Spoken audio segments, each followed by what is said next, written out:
শীতের সন্ধেতে একটু ভাজাভুজি তো চলতেই পারে, কি বলেন বন্ধুরা?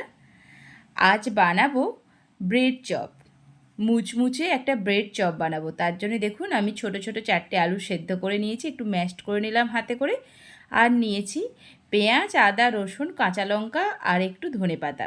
দেখুন কড়াতে অল্প সর্ষের তেল দিয়ে জিরের ফোড়ন দিয়ে তাতে একদম মিহি করে কেটে রাখা পেঁয়াজ, আদা, রসুনটাকে আমি গ্রেটারের সাথে গ্রেট করে দিয়েছি। দিয়ে আলুটা দিয়ে দিলাম, তাতে একটু দিয়ে দিলাম জিরে গুঁড়ো, ধনে গুঁড়ো, আর দিয়েছি একটু শুকনো লঙ্কার গুঁড়ো। স্বাদ মতো নুন দিয়ে ভালো করে নেড়েচেড়ে মিক্সড করে নিলাম। দেখুন কড়ার মধ্যে কিন্তু মিডিয়াম আঁচে ভালো করে ওটাকে নেড়েচেড়ে নেবেন।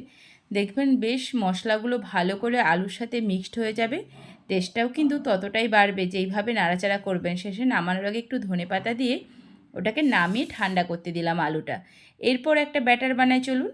তাতে দিয়ে দিলাম বেসন বেশ কিছুটা, আর দিলাম 2-3 চামচ মতো চালের গুঁড়ো দিয়েছি, একটু যাতে মুচমুচ হয় সেই জন্য। আর দিলাম একটু হলুদ আর স্বাদ মতো নুন দিয়ে দেখুন অল্প অল্প জল দিয়ে ব্যাটারটাকে একদম ভালো করে একটা স্মুথ ব্যাটার বানাতে হবে। তার জন্য দেখুন সুন্দরভাবে দেখুন একটা স্মুথ ব্যাটার বানিয়ে নিয়েছি। এরপর কড়াইতে তেলটা বসিয়ে দিন, ভাজতে হবে তো, তেলটা গরম হোক ততক্ষণ আমরা চপটা রেডি করি চলুন। দেখুন আলুগুলোকে হাতের সাহায্যে আরেকটু ভালো করে ম্যাশড করে নিলাম, ভালো করে মেখে নিই। এরপর ব্রেড নিয়ে দেখুন আমার বাড়িতে ছিল আটার ব্রেড, যেটা ব্রাউন ব্রেড বলে, সেটাই নিয়েছি। আপনারা নর্মাল ব্রেডও নিতে পারেন, কোনো সমস্যা নেই। দেখুন এরপর হাতে করে আমি একটু আলুর গোল্লা করে নিলাম। আর দেখুন ব্রেডগুলোকে আমি মাঝামাঝি এইভাবে কেটে নিয়েছি 3 কোণা শেপ দিয়ে। কথায় বলে না, আগে দর্শনধারী তারপরে গুণবিচারী, সেই জন্য দেখুন দেখতে কিন্তু খুবই সুন্দর হয়েছে। দেখুন এইভাবে প্রত্যেকটা ব্রেডই আমি এইভাবে রেডি করে নেব। সুন্দর করে দেখুন রেডি করে নিলাম। আপনারা কিন্তু চাইলে ব্রেডের সাইডগুলোও বাদ দিতে পারেন, আমি কিন্তু বাদ দিইনি কারণ ওইগুলো বেশ মুচমুচে হয়ে যায় সেই জন্য।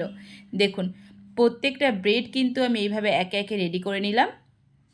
দেখুন আগে সুন্দর করে করে আগে আলুর পুরটা দিয়ে দেবেন যেন সাইড দিয়ে কোনোভাবেই বেরিয়ে না যায়। দেখুন প্রত্যেকটা ব্রেড আমার রেডি হয়ে গেছে, আর কিছুই না চলুন এরপর ব্যাটারে ডোবান আর তেলে চোবান। আর কি চলুন প্রত্যেকটা ব্রেড এইভাবে সুন্দর করে দেখুন ব্যাটারটা এত সুন্দর হয়েছে পুরো গায়ের সাথে লেগে আছে, এই রকমই ব্যাটারটা বানিয়ে নেবেন। এরপর দেখুন তেলও রেডি হয়ে গেছে, একটা একটা করে আমি দিয়ে ভেজে নেব। দেখুন একটা দিয়ে দিলাম, আর একটা পিঠ উল্টে দিয়ে আরেকটা দিয়ে দেবো।